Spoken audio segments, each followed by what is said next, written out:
بسم الله الرحمن الرحيم. ما كان محمد أبا أحد من رجالكم ولكن رسول الله وخاتم النبيين وكان الله بكل شيء عليما. صدق الله العظيم. عزتمندو زمونږ استاد عقیده دا چې پیغمبر علیه السلام آخري نبی دی، دین بعد ببل نبی ناراضي. که یو کس پدې کې ذره برابر شک وي نو هغه کافر دی. هم د دې حواله سره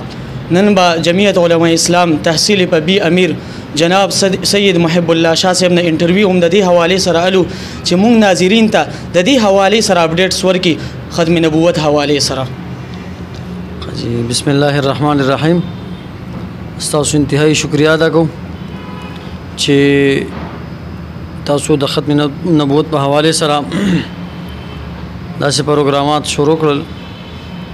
نو زه خراج تحسین هم پیش کوم تاسو ته او تاسو شکریا هم ادا کوم. بهر حال دا کوم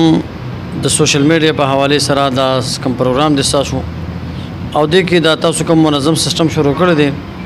ان شاء الله د سره به عوامو ته خاص کر نوجوانانو ته ډېر خفیدو شي. او د ختم نبوت په حواله سره زمونږ دا ایمان دی او دا زموږ عقیده ده چې د رسول الله صلی الله علیه وسلم نه بعد بل نبی دنیا ته راتلو والا نشته. دا زمونږ اټله خبره ده، په دې کې هیڅ قسمه ذره بره اخوا دېخوا کېدل نشته.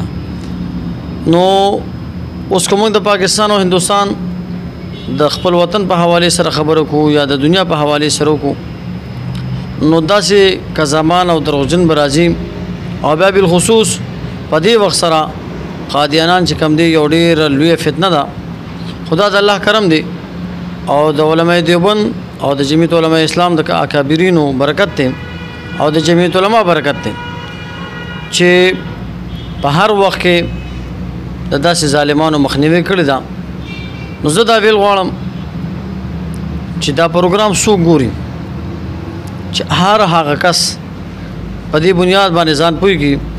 او دا خبره په خپل ذهن کې د خپلو بچو په ذهن کې، او زه وایم چې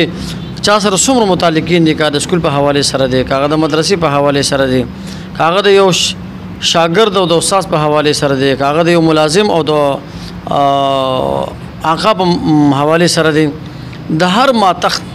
او د هر رهنما دا ذمہواري جوړیږي چې موږ تاسو په دې وخت کې دا کم پیغام چې موږ ته راکول کېږي همون د قوم سره دا شیر کوو، دا خپل ایمانی فریضه وګڼو.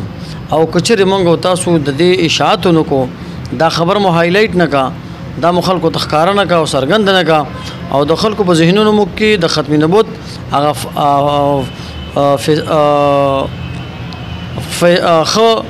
ښه خبرې وانه چولې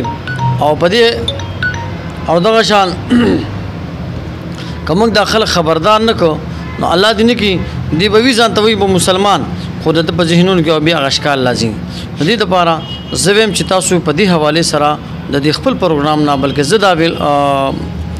مشوره در کوم چې تاسو په دې حوالې سره شارټ کورسونه ستاسو هم الحمدلله شته، خو چې دا په داسې طریقې سره د خاص کر نوجوان نسل د کالجونو، یونیورسټو، د سکولونو، د عامو مدرسو، د عام د کلو په زه وایم چې تاسو ډیپ ته لاړ شئ، کلو ته لاړ شئ او په کلو کې د علماء کرامو ته بالخصوص څوک چې زموږ دا پروګرام به ګوري نو هغوی ته درخواست کوو چې دا زموږ ستاسو ایمانی فریضه ده او د ایمان په بنیاد باندې مونږ او تاسو دا پیغام چې کوم دی عام کو او دومره عام کو دته انټرویو ورکړي، دا دومره عام کو چې د هر مسلمان په ذهن کې په ژبه باندې همدا خبره وي چې د ختم نبوت عقیده د رسول الله علیه الصلاۃ والسلام شان اقدس په دې کې مونږ هیڅ چیز برداشت کولی نشو، خپل سر ته، خپل تن ته، خپل بچی ته، خپل مال او جان ته، خپل عہده، خپل منصب چې کم دی دا قربانول شو په ختم نبوت باندې یو انچ کم دی هیڅ قسمه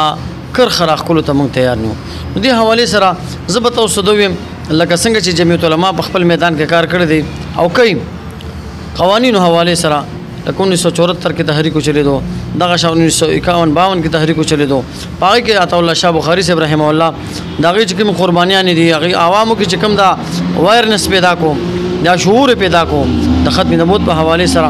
اوس خلک داسې د رسول الله علیه الصلاۃ والسلام عاشقان او پتنګان ډېر شته، خو زما ګرانو عزتمندو دا خبر د هغې په ذهن کې د حقیقت په بنیاد باندې چول که تا سره یو سړی مناظره کوي زه وایم چې زمونږ هر مسلمان د لا اله الا الله محمد رسول الله هر ویونکی هغه یو داسې مناظر وي چې د دنیا غټ غټ شخصیات هم دغه په مخ کې چې کوم دی بیا زیر وي. دې حوالې سره انشاءالله مونږ د خپل ایمان او د خپل عقیدې په بنیاد باندې انشاءالله هر قسمه قربانۍ ته انشاءالله مونږ تابع تیار یو. او زه ډېر زیات خوشحاله شوم چې تاسو د ختم نبوت په حوالې سره مونږ سره خبرې اترې وکړي. او انشاءالله زما خپل الحمدلله په دې خپل تحصیل کې چې چېرته هم ځم نو زه هغوی ته ویم چې تاسو د ختم نبوت تنظیمونه جوړ کړئ، د یونین کونسلو په سطح جوړ کړئ، د کلو په سطح باندې جوړ کړئ، د محلو په سطح باندې جوړ کړئ او د قوم کې دا شعور پیدا کړئ او دا خلک روچت کړئ. ځکه چې تاسو څومره تاریخ وګورئ نو داسې مسلمان په دنیا شته نه چې هغه ته د رسول الله علیه السلام د خاطر ووایي چېرې د هغه په خاطر باندې د هغه د وجې نه یا چې کوم دی د هغوی څوک ګستاخ د هغه مخامخ شي نو هغه چې کوم دی دا مسلمان بیا په دغه وخت کې د خپل ایمان په طاقت باندې د رسول الله علیه السلام د محبت په طاقت باندې دی بیا دغه ټیم کې په خپل ځان باندې نه دی وایي چې زه دغه ګستاخ نه سر کټ کړم. نو ګرانو عزتمندو زه یو ځل بیا ستاسو شکریا ادا کوم. انشاءالله په دې حوالې سره تر مرګه پورې به انشاءالله مونږ تاسو سره یو او انشاءالله مونږ خپله دا کوشش هم دی چې انشاءالله مونږ په خپل تحصیل په بو کې د جمعیت علما تنظیم سره سره د دې نه زیات اهمیت زه خپله د ختم نبوت پروګرامونو ته ورکوم، د ختم نبوت تنظیمونو ته ورکوم. نو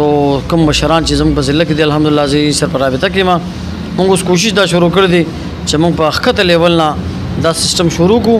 او د هر کس په ذهن کې دا خبره واچو. یو ځل بیا ستاسو شکریا ادا کوم. جزاک الله خیر. ډېره مننه، شکریه.